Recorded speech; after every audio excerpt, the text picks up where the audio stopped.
The What is opioid. Wisco? Opioid. Yeah. Okay, we are ready whenever you are. Okay. All right, ladies and gentlemen, we are rolling into another episode of the Candace Owens Show. Look, guys, I take all the bullets for Black America. I say the things you're not allowed to say when you're supposed to be babying a culture and making people think that there's some virtue in victimhood. But I am so glad to announce today that there is one man who takes more figurative bullets than I do and really goes there. Sheriff Clarke, welcome to the Candace Owens Show. Candace, thank you. It's an honor. It really is. I value your friendship. I look at it this way. You've taken the bullets. I've taken the arrows. You really have. You really have. You've done it before me. And what I always say is that people lay down the groundwork. It actually is easier for me because people like you and Dr. Ben Carson kind of went out there first. You know what I mean? So people are a little more warmed up, but it's still a pretty toxic culture in terms of just telling the truth. That's the bizarre thing. Just telling the truth.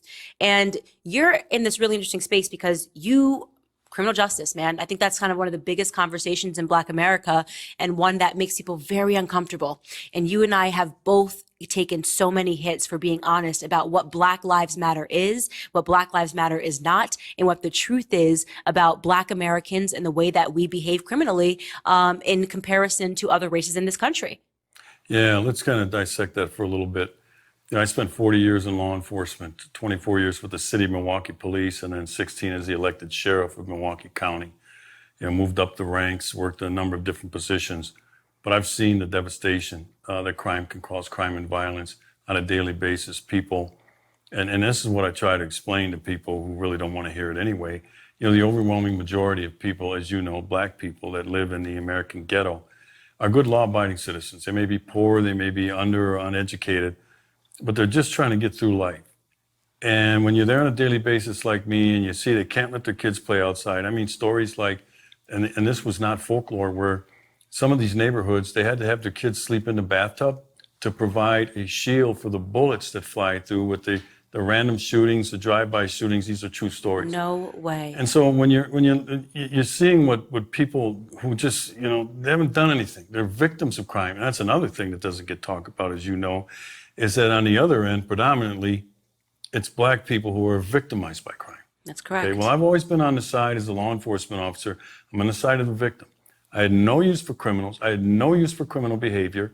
I understand the importance of law and order in a society, in an orderly society. So that's kind of, I grew up in Milwaukee, native. Mom and Dad raised us right. My dad was, a veteran, Korean War. So he was big on discipline. He was an airborne ranger. He raised me with a lot of discipline, didn't put up with my nonsense.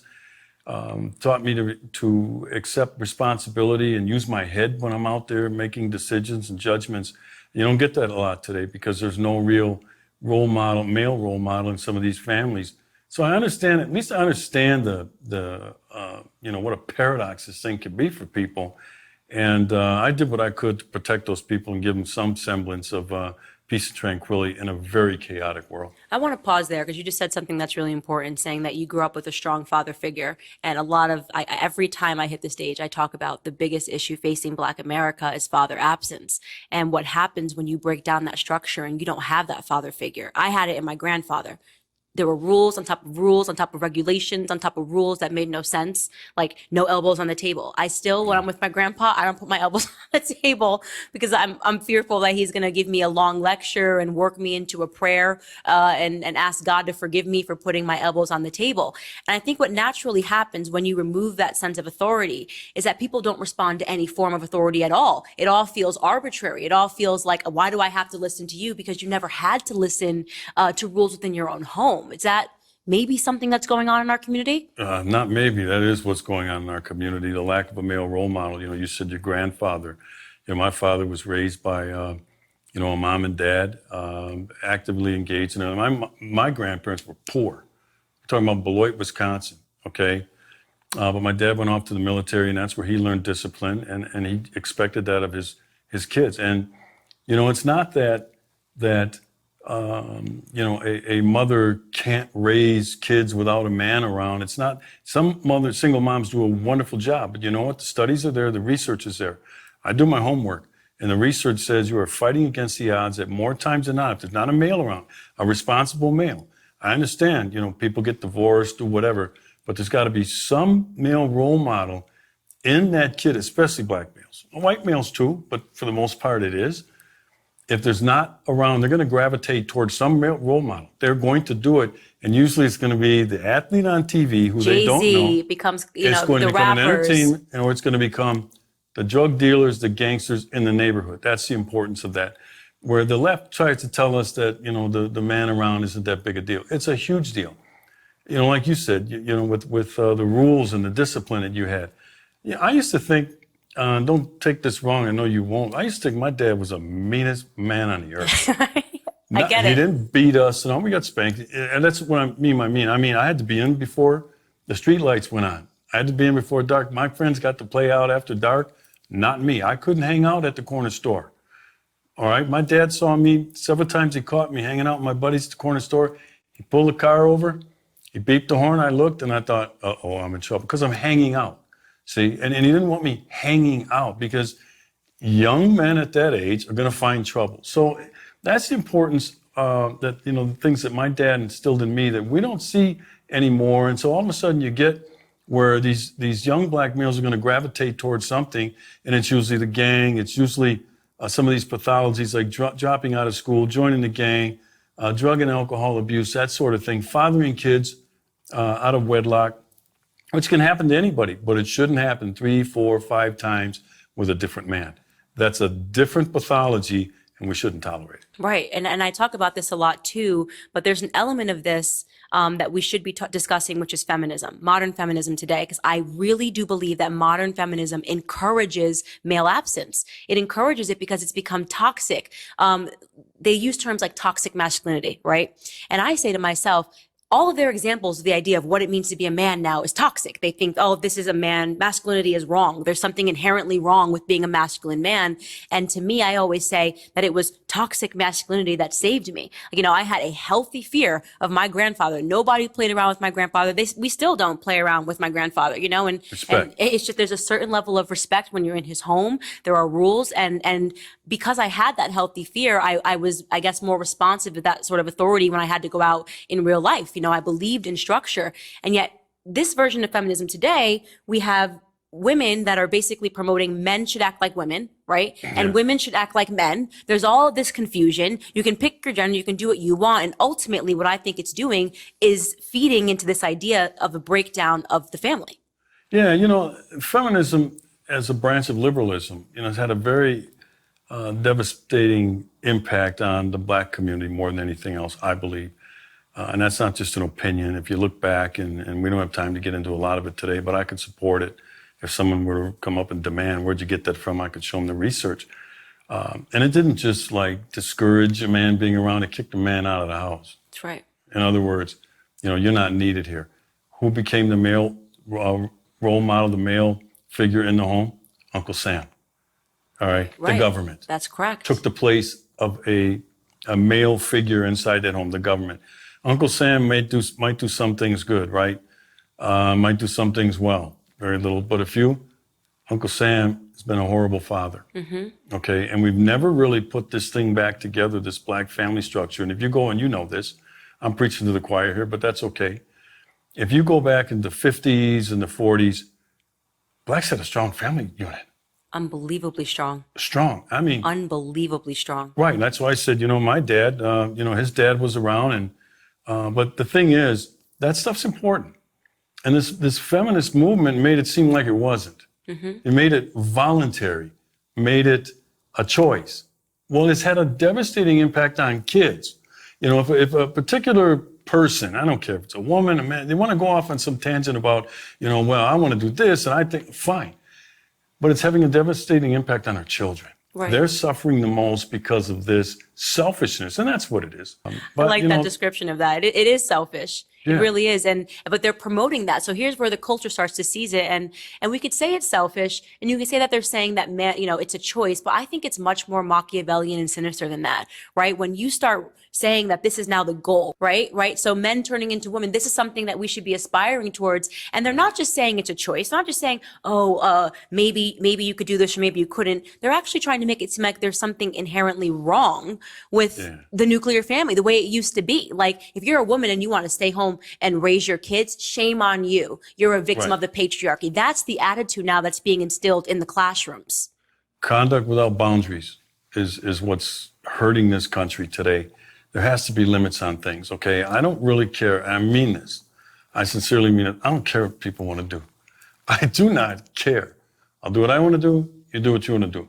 But that doesn't mean if I see you, and I don't mean you personally, if I see a man trying to become a woman, I'm going to say, man, that's some abnormal behavior. Right. But now you're attacked for it? No, it's abnormal behavior. Just because it's accepted today doesn't mean it's not abnormal behavior. And so some of what kept some of this in check was that shaming aspect. Society would tell you, no, dude, not here, not whatever.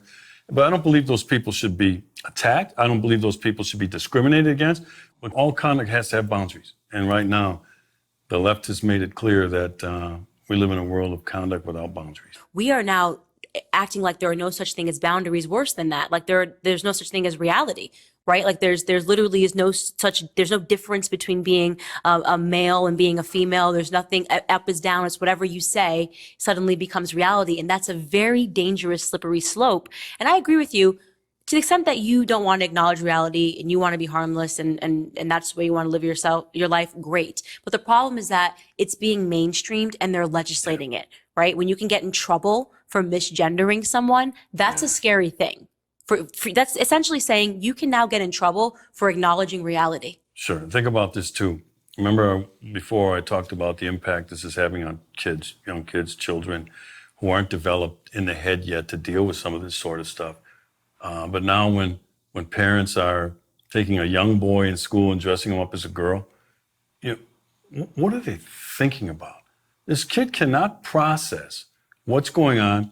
You look at some of the sex education they're teaching now, young kids, very young kids, in grammar school, books that have, transgender kids or, dressing, cross-dressing. We used to call it cross-dressing, right? Think of the devastation. To me, that's child abuse. That is psychological abuse. They're not ready for that. But are the adults being abused as well? So this is an interesting question and one that I've thought of a lot. So we can say that children are being abused, but what would make an adult put their child through this? What would make an adult subject their children to hormone therapy, getting them injected, right? Well, I think it's when the media starts to sanction things and make it seem like it's normal. The entire mass population gets a dose of brainwashing, right? Where they make it seem like there's something wrong with you if you don't see it this way.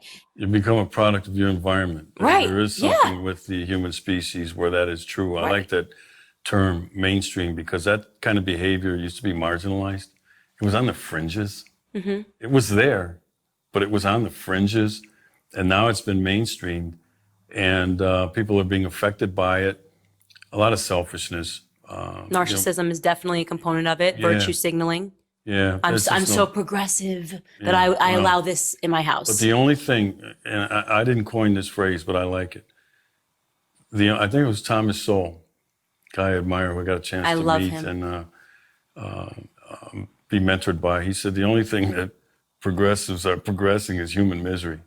That's true. That's very true. That's very true. And it's so true. And this is what I say about feminism today is that they're all miserable, by the way. And one of the saddest comments that I've ever read, I had Dennis Prager on my show. I like how I'm thinking about who I had, and here we are at PragerU, right? And he and I were discussing some of the stuff with feminism, and under my YouTube comments, one woman wrote, thank you so much for speaking out against radicalized feminism. I fell for the scam of feminism when I was young, which is when most people fall for it. It's fun, it's liberal. And she said, I'm now in my mid 50s. I can't have children. I'm alone. And I take pills every day to deal with my mental grief. And my heart went out to her. It's so sad is that she realized that she fell into this mainstream. Suddenly she's going down this stream. Yes, it's progressive. It's amazing. It's feminism. Let's go. And then your life passes you by and you have nothing. Yeah, because you didn't think. You can't turn the clock back. Right. There's just some things you cannot, you get past your child bearing age, this is not much you can do at that point. I mean, you can still adopt. You can do some things, but I know what that woman was getting at. Another aspect, I don't want to switch gears on you, but you talked about feminism, the feminist movement, liberalism, multiculturalism. Multiculturalism is destroying the fabric of this country. And I want to remind people, cultures don't blend, they clash. You know who taught me that? Again, Thomas Sowell. They do not blend. There's no multiculturalism. Where the cultures that have really taken off in our world, in the history of the world, are the ones that started with some base values, some base customs, some base traditions, and then built off of that. They looked at other cultures and said, hey, they're doing this thing over here. Thomas Sowell taught me this. I'm not a sociologist. Hey, look at that culture over there. We like this part of what they're doing. Let's take that and adopt it into our. You don't try to do this with it. Right. It's going to be a disaster. People are going to gravitate. When you talk about culture defined the way I define the way people behave, customs, traditions, so on and so forth. This has happened over thousands of years. And people have a tendency, it's part of the human condition, to gravitate toward people who look like them and act like them. That's natural. And for people to try to break that up and say, well, no, you got to have some of these people move in your neighborhood. You got to take this suburban area and put some low income people. That is going to be a disaster, but we have to have pushback. You know this. That's one of the things that I admire about you. You push back against these things that, have become a part of the norm. Yeah. And someone's got to push back. Otherwise, if there's no pushback, that's how stuff goes from being fringe, marginalized, to mainstream. Right. And I do push back because I say to myself, this is the society. I don't have kids yet. Right. So if I don't start speaking out against this, but it'll be too late. It'll be mainstream. And I'm seeing that already happen. Case in point with the trans stuff, going into kindergarten classrooms and learning that they are now allowing kids to pick their gender. Hell no. If I had a kid, I'm going to be the worst parent. I will be in the principal's office every day. I might as well. They might as well give me a locker. I know what you mean. You'll I'll be be there with my backpack every single day. That's what they need. They need that because this is crazy. This is crazy. But you'll be the best. But there needs to be more of this. There needs to be more of this pushback, and people need to wake up and understand this, because this is what happens. Society, you wake up one day and you have subscribed to absolute lunacy, and you don't know how. And it can only be assessed in the retrospect. We can sit in this chair and we can say how foolish for the KKK, how foolish for racism, how foolish for all of this stuff. But we got to be aware of this stuff now, because this stuff is catching and it is completely deteriorating and disintegrating our society. You mentioned people need to wake up and speak up. I think people know. I think generally in this country, this population knows, but they've been silenced. They've been bullied into being silent about it. In other words, like I said about, if someone wants to go and try to change their gender and think they're this, I go, fine, okay, but I'm not going to attack them. I'm not going to do, but it's weird, okay? I'm not afraid to say that, but people have been silenced, all right? This totalitarian left has taken control of speech, okay? They have cornered the market on it. They control the language, what you can and can't say. You can't say it's weird. You can't do this. You have to call it this. If you control the language, you control the narrative. Right. And so because we're not hearing a lot of pushback, I don't take that as people don't know when they're asleep. They're afraid. But I tell people, you know what? Be not afraid. Because at some point, and people stronger than me, people in more influential position than me have spoke up. You look at people like Abraham Lincoln. You look at people like Frederick Douglass. All right. Yeah, right. You look at people who have come before me. You look at Dr. Martin Luther King. You look at Gandhi. All right. They had the courage and the conviction to go, no, wait a minute. All right. Some paid with their lives, right? Like Lincoln, like King. Some of them survived that, but somebody's got to push back. And so I see that as part of my role, not to save the world and the country, but at least to be a voice, a counter voice, because we need a plurality of voices in this country, and we're getting away from it right now. The left is dominating the narrative, And, I think this is sad. I really do. But I don't know that they are. I think there's an illusion that they're dominating the narrative. But if you look at, I mean, look who we have in the Oval Office right now, right? If they were in fact dominating the narrative, we would be talking about President Hillary Clinton, the first elected female president. And that's a fact. And even when I consider just look at the numbers of how many people are watching that stuff anymore, right? It's just completely plummeted over time. The only place that you can really see, the only reason CNN has any viewers left is because it's mandatory watching in airports, and in salons and in bars. It's mandatory watching. And I think that what we're seeing now with this undercurrent of culture, shows like mine, right, popping up on the internet, is people know in the back of their head something's not right. They're starting to turn off that mainstream narrative, and they're looking at alternative sources on social media and finding people like me and like you. And this is the pushback. This is sort of people saying, no, enough is enough. sure, and it's our role right now. Whether we wanted, I think it was thrust on me. I didn't map it this way. I couldn't have scripted it the way it went. But I have a deep faith in God, and sometimes God calls you in mysterious ways. And if you know that it's His will and not mine, sometimes you got to go in that direction, okay? Right. Because it's not fun being in these positions. But you mentioned President Trump. It was very good to me. And I got involved with his campaign early on, got behind him early on. I sensed something different. I didn't know what it was. Yeah, weird. But I said, the early people like you is interesting. So when was the first time that you spoke out in support of him? Like, I want to hear that story. Yeah, I was doing a weekly podcast myself on The Blaze. Okay. And when that started, when he came down that elevator, I started to do every segment. And as the primary started, I'd do a segment for that week on the primary, and he fell into a little rut where he lost like 3-4 in a row, and everybody thought, he's done. He's finished. It was, what do they call that? There's a phrase, he started leaking oil, and I said, I would get on that podcast, and those things are all still there. People can go back if they think I'm lying. Most people, they know I'm not lying.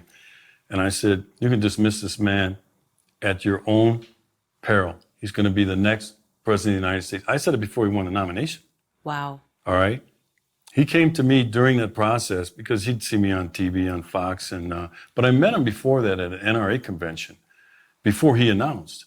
And he was a speaker, I was a speaker, and we ended up crossing as he was coming out off the stage, and I was coming into the building, and we talked. And I saw him. Everyone knows who Donald Trump is. Okay, I never watched one episode of The Apprentice. Me neither. Not one. But everyone knows who Donald Trump is, right? He's a brand, so that's what I mean. And I had the people who were escorting me, and I said, hold on a second, I want to go say hi to Mr. Trump. He was off a little way, and I went over and I waited for people trying to get his autograph and everything. I waited my turn, and then I just reached out and said, Mr. Trump, and before I got on another word, he said, David, I think you're doing a great job. Keep up the good work. It's amazing. David. It's amazing. Everyone knew me as Sheriff Clarke. Most people don't know my first name. Right. And that left a mark on me. I said, that's kind of cool. Not because he said hi, but he saw obviously beyond the symbol of the uniform because he knew my first name. So anyway, the next year at the NRA, he had announced, and we're in the back room again. We're speaking on the main stage, and he's coming out. He's coming off the stage, and I'm in one of the green rooms, and I'm getting makeup put on because I'm going up in a couple speakers, and I asked the makeup artist. I said, "Hey, will the president be coming down this way here when?" I pointed toward a hallway, and she says, "Yeah, that's the way he went in." I said, "Give me a minute." I went out there, and I'm looking over this ramp. It's elevated, and I'm waiting. All of a sudden, I hear this bustle, and everything surrounding the president. Even before he was president, there's always a crowd, right? And I hear this crowd coming out. And I look down, and it was then candidate Trump, and I yelled out. I said, "Hey, Mr. Trump!" He looks up, and he says, "Hey, I got to go up here and say hi to my favorite sheriff." He detoured around the way that he was supposed to go out, where his car was waiting, and he came up and he talked. I got pictures of this. I don't make stories up. There's no need for me to blow stuff up that doesn't need it, right? And he said, "David, I'd like your support." I knew he was a candidate, and I said, "I want to wait till the primary's over." I said, because I want the voters to decide who's the nominee's going to be. And I wasn't a registered Republican anyway. I said, I want the voters to decide. I told him, I said, but you're going to win this thing And when you do, I'm going to be there for you. Sure as heck, fast forward, he wins the nomination, and his camp gets back to me again. Sheriff, we're in, you said, and I said, I'm a man of my word. If I give my word, you can take it to the bank. I said, just tell me what you need me to do. And then they got me involved and worked my rear end off that whole summer all over the country. Did 2 tours across America on the Great America Tour, bus tour, and it was fun. It really was. But I got to meet a lot of great Americans. I found out what this country really was. This is a great country. It's great because of its people. I went in some areas you would not think a black guy would be accepted. I've been into some of the most rural areas of Tennessee that you're going to find. I've been to backwoods places and states with nothing but white folks. And you know what? Every time I came, they treated me and they knew I was a sheriff, but that doesn't mean anything. If they're just racist, they don't give a damn who I am and what, right? They're like, Say what's it again. that doing here? Right, exactly. Treated me like I was their favorite son. Right. And these were Trump supporters. Okay, so when I watch today and I watch them, labeled the Trump supporters are racist to this, I go, no, they're not. I think, pump the brakes. Pump the brakes on it. No, they're not, because I met them. I didn't just hear about them, I met these people, and they easily could have. I would go to places in rural areas in like barns for the GOP event, that country, right? I'd be the keynote speaker. Normally, I know the one, I can't remember the city in Tennessee, but they said we usually get about 50 people here at this event every year. They had 150 and standing room only. They had people in a waiting line because I was a keynote speaker. Why would these racists do that for a black guy? I mean, Right? because they're not racist and, Right. and what they're running towards. And I know exactly what you're talking about because I now have the blessing where I speak all over the country and I've spoken in almost all 50 states. Same thing, backcountry, places that you just wouldn't expect. And every time I visit a new place, I realize how ignorant I was. More and more how ignorant I was about what America is. Yeah. Because I grew up, just outside of New York City, right? And we are the people, these are the elitists. We are the people that think that we know Yeah. everything. I lived in the city for 7 years. Oh, we're so educated. We're the ones that are writing the articles because we understand. And yet The we've elites. never seen America. We've Right. never seen real America, backcountry America, and understanding that they were just losing and somebody finally said it. And they've been labeled and lied about and libeled and smeared by people that are just calling them racist because they have different values than the people that live in these coastal cities. And that's just the truth. Sure, that's why they call us flyover country. I'm born and raised in Wisconsin. And they don't say that as a compliment, flyover country. They think the only thing that matters is California and New York. Yeah. Everything else in between doesn't matter. But we do matter. And the president understood that. Trump understood it. He said there is a group of people in this country feel disaffected. They don't feel like they matter anymore. They're disenchanted. They probably bailed out of the political process. Many of them probably didn't vote anymore. They just said, to hell with it, right? Well, that's who he galvanized. And that's who he resonated with. And that's where his strength came. But here's the thing that I like to caution people about. Trump threaded a needle, okay, in that election. All right. He won Michigan, Wisconsin, Pennsylvania by a total of 70,000 votes. Wow. Okay. 20,000 in Wisconsin, 12,000 in Michigan, and then the rest in Pennsylvania. That's a razor-thin margin. And you had a low Democrat turnout. So they could easily flip that. That's why I want to caution people about, he's going to win. Well, it's just the economy. I tell people to act like we're going to lose. I'm a veteran of campaigns. I had to get elected to be the sheriff. And I always made sure that the people that worked in my campaign had this mindset that we were going to lose. You know why? Because fear is a great motivator. It made them work harder. And my voters. Didn't want them taking it for granted. Hey, you won the last 2 elections. I won 4 elections in a row, right? Hey, you won the last 2. I said, I don't care. We might lose this one. We'd get polling data that would show them slightly ahead. I never put it out. No, because people might go, oh, good, he's going to have this. But getting back to the president, he's been great to me, my family. Whenever he came to town, this is after he's elected, did a couple Brown County events. Brown County's a stronghold, GOP stronghold in Wisconsin.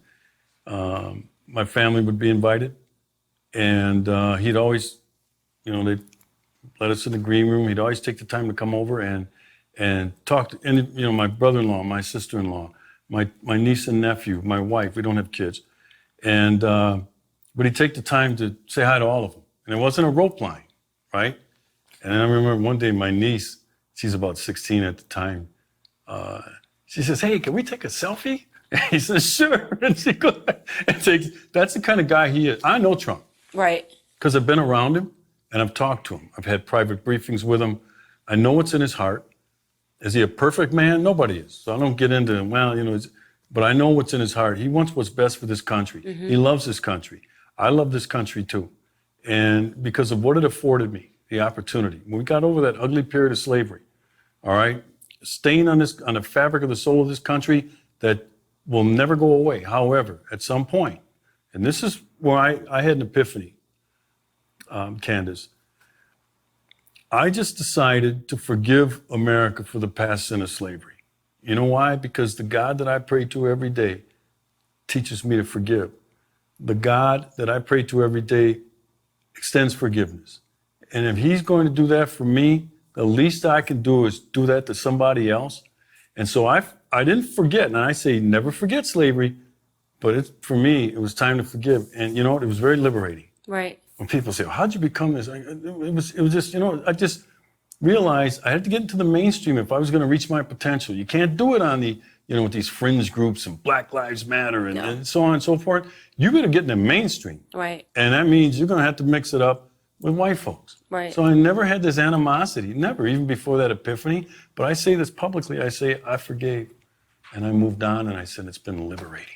You know what's funny is that you say you forgave it. I never felt that I needed to forgive it. I felt in every way that I needed to honor the history that our ancestors went through. And I just can't think, and I speak about my grandfather all the time. He didn't grow up on a sharecropping farm in the segregated South and work his entire life to give me this opportunity so I could go shrieking in the streets, screaming, right, about the injustices of a life. I live in a lap of luxury compared to my grandfather. I have every opportunity. So I couldn't be such a coward as to not go out in life and try to do even more than the ancestors before me and the people before him, right? So Sure. I do it out of honor for my grandfather because he never complained. He never called anybody racist. He got up every single day and he worked. He still does it today. He doesn't have to. He's retired, but he can't not work because it's in his DNA. So my motivation has always just been, this is the time for us to be great, right? There's literally nothing holding us back. And yet, if you speak today to Black Americans, and I tell you, I do this in every room when I'm on college campuses, I say, who in this room believes that America is a more racist country today than it was 60 years ago? And I say, I just want to know what planet I'm in right now. So I'm just going to ask that basic question. Delusional. Yeah. I go, okay, great. There's no gravity, up is down. Let's get started, right? It's amazing. And these people have no idea. You and I know this. They have no idea. And you know what? I don't have too much of an idea other than what my mom and dad went through, because there were still the fringes of Jim Crow. All right, it was more in the South, but check this out. By the way, a lot of what I'm saying today is in my book, and I get a chance to do a plug here. Cop Under Fire Beyond What's it called? Cop Under Fire Beyond hashtags of race, crime, and politics for a better America. My dad served in the United States Army, fought in Korea. He was an airborne ranger, did several parachute jumps under fire, getting shot at as he's coming down out of the skies. Lost several of his platoon doing that in a segregated army. The United States Army was still segregated. He had to serve in an all-black platoon. If there's anybody in this country, my dad served his country, risked his life for America that would not allow him to serve with white soldiers. And Colin Kaepernick can't stand for the national anthem. But my point with that is, if there's anybody that I know that could have a chip on their shoulder about racism and discrimination, because he had to live it in the Army, right? It'd be my dad. He never harbored those. And the same for my grandfather. That is what the insanity is I'm like, he lived it. My grandfather lived the KKK, shooting bullets inside of his home. He lived it, right? They what they did to him, how they terrorized his family. He lived it. And I've never heard my grandfather say a single bad word about white people. They were always a part of his life growing up. There was never any animosity. So it's just stunning to sit and think that the most privileged Black people that have ever lived in the history of the world are Black Americans today, right? They are also the whiniest, the most entitled, and the ones that can't seem to do anything without making it into something and saying that they're oppressed. Yeah. How is it possible? Right. How did we get into this paradoxical bind? They're fed that BS, and their brains are like sponges. They're not curious about anything. They don't poke and prod. They don't question. Their brain's like a sponge. They hear it and just soaks it all in. And yeah, it must be true. It must be right. We don't teach in our universities, or high schools either.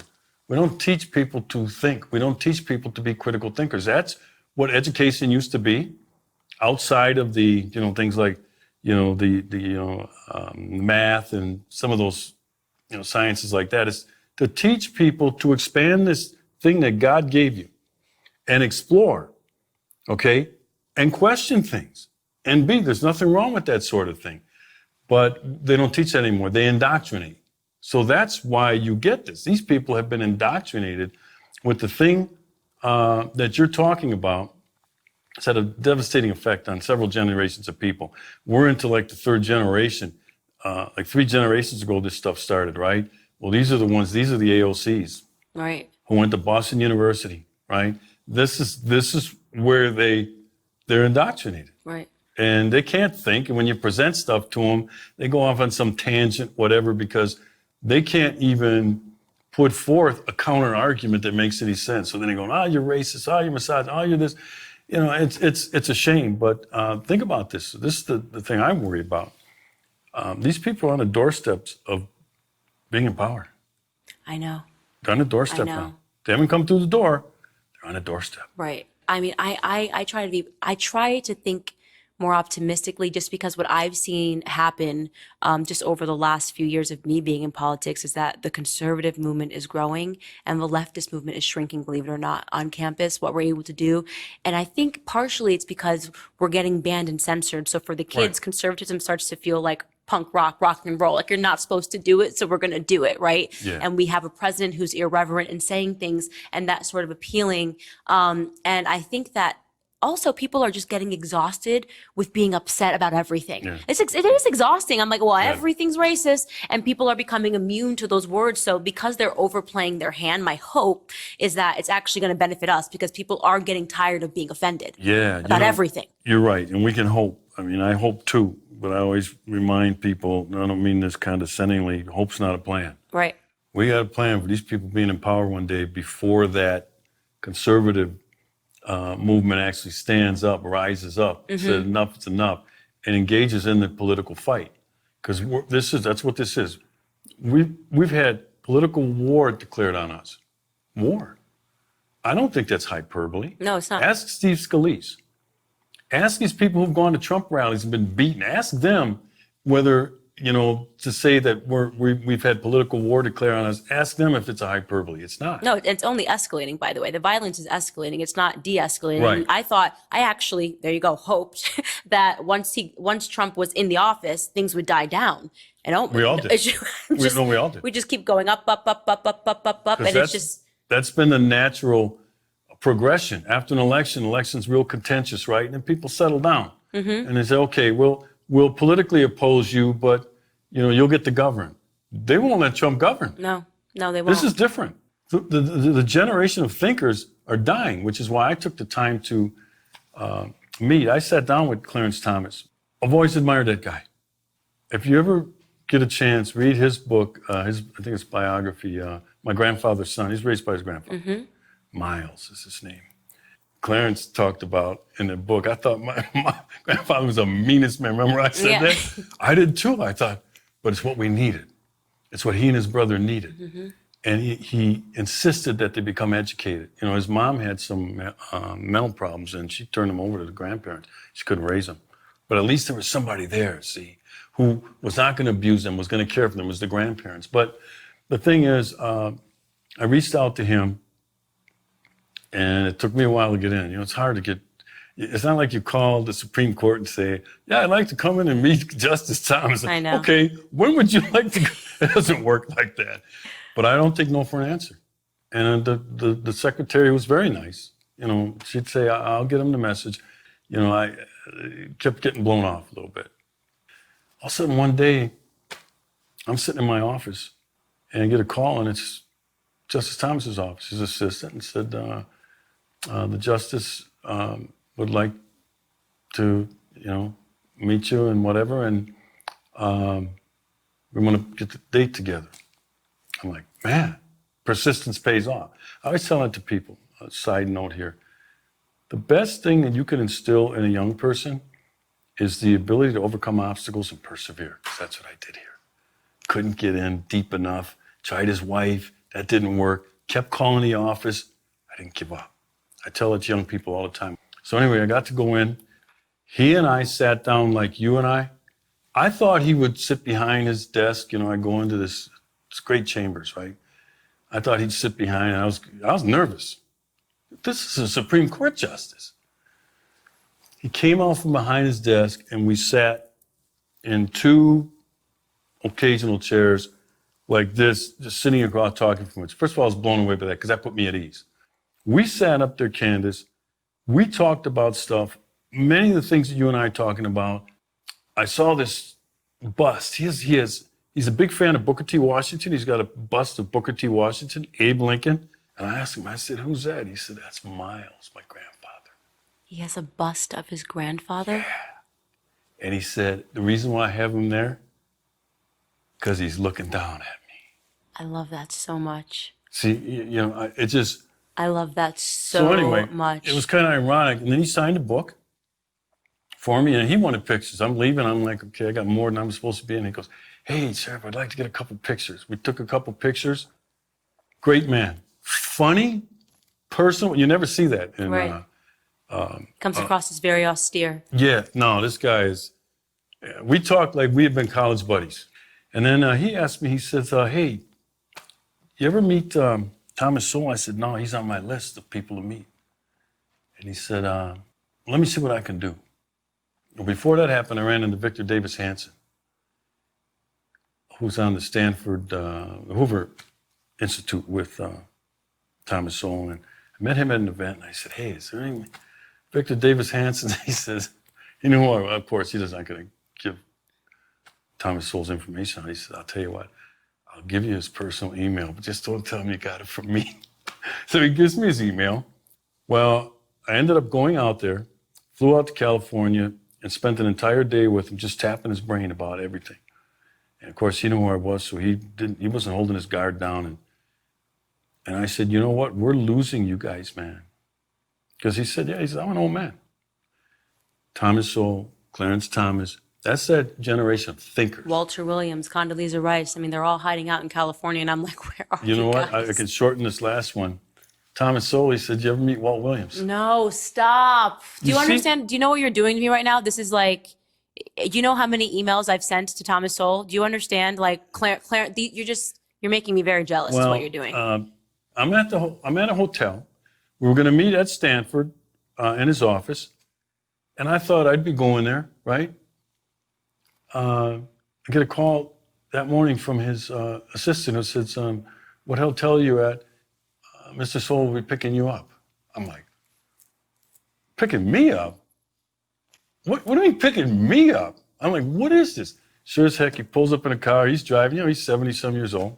Still, his mind's still with him. But see, these guys don't have this sense that they're bigger than anybody, better than it. This guy comes and picks me up, right? Clarence Thomas had me on his calendar for 30 minutes. I'm in there for an hour, and I did it. When I came out, I knew I was in there.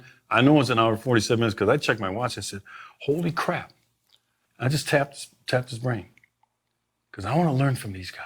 That's me. Because see, that's what I'm trying to do now is become that next generation. I want to be known as a thinker. I want to be known for being able to make coherent thoughts and stuff and not just be a firebrand, because that's what I had to be on Fox. You have to throw flames. You have to be a flamethrower. That's all you're going to get time to do. They give you 3 minutes. And so you got to throw flames. You got to throw bombs. You can't make this long, like you and I, you can't do this on TV. No. So met him, and then the only one I haven't met, and I haven't really worked on that one, is Shelby Steele. Yeah, Shelby Steele. Right? But we're losing these guys. They're not dead yet, but guess what? These guys are tired. They're getting up there in age. Who's the next generation of black thinkers dwell on the left? Right. They're all on the left. They're not thinkers, though. That's No, the they're thing. not. If But you're they're- a thinker, you're not on the left. But they're in these universities with Oxymoronic. PhDs and all these goofs, right? Right. They're not thinkers. That's the whole thing. They're not. No, but we're losing that, Right. and Scary. Scary. that worries me. Yeah, that definitely worries me too. And I talk about that all the time. Like they are so important right now. They really are. And as much as they're willing to do, they should do, because you're exactly right. We're losing an entire generation of thinkers. And that means it's problematic for just the future of Black America, which brings me to a question I want to ask you to wrap this up. Are you optimistic or pessimistic about Black America? And I ask this, and I'll go first, because I was really optimistic when I got into this, and I can see how people fall into the trap of feeling pessimistic, because I've just never seen there's just so little critical thinking and such a belief in culture. I mean, we're just so tied into culture. And when you have Cardi B telling you who to vote for on Instagram, it's just scary. The amount of likes, I'm looking at millions of likes because she's like, vote for Bernie. And yet 3 months ago, she's ranting about how high her taxes are. And I'm just going, does anybody think anymore? Let's say my answer would be the jury's still out. I think it's somewhere in between, and it probably leans a little more toward pessimistic. Until we break free, until we become independent thinkers, until we start to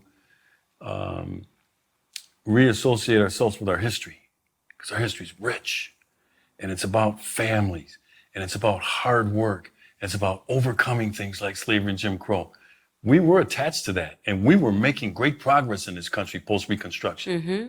We were. Absolutely. And then it stopped in the 60s when the Democrats got a hold of our minds. But I think with you, with me, and there's a couple others out there, we need thought leaders. Right. And then we need to have our voice be included in the conversation and not be told, you're not wanted here. We're not looking for a plurality of voice. You're this, you're Uncle Tom. I might be. I mean, if they want to call me that, you know what I mean by I might be, but my voice still matters. Right. Let's get over the name calling and just let my voice be heard. Right. If people want to reject it, I'm good. But they don't want to hear your voice. They don't want to hear my voice. They don't want them to hear my voice. You know why? It's going to resonate. Because it's the truth. And it's their biggest fear. Because the truth always resonates.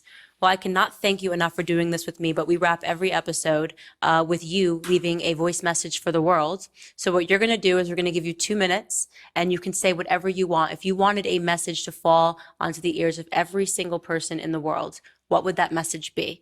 You're going to look into that camera, and you're going to deliver it, and you're going to do the countdown. Are you ready? On your mark, get set, world, I give you Sheriff David Clarke. Well, that's interesting. World, I think of people like Gandhi and people that have had a kind of worldly influence.